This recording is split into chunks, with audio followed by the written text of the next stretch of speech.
যে ঘরে বোনেরা আসে না, সে ঘর থেকে আনন্দ ও দরজা থেকে ফিরে যায়। কারণ বোন শুধু একটি সম্পর্ক নয়, সে বাবা মায়ের প্রতিচ্ছবি। বোন হচ্ছে ভাইয়ের হৃদয়ের আলো এবং পুরো ঘরের রোশনি।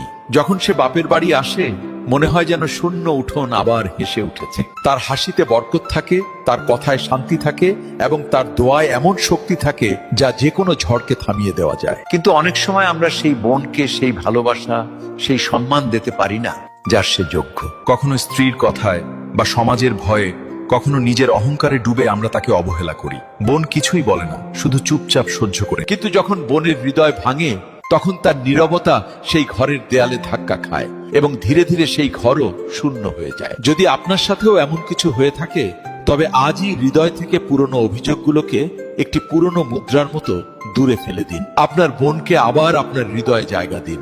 তারপর দেখবেন ৩-৪ মাসেরই মধ্যেই আপনার ঘর আবার হেসে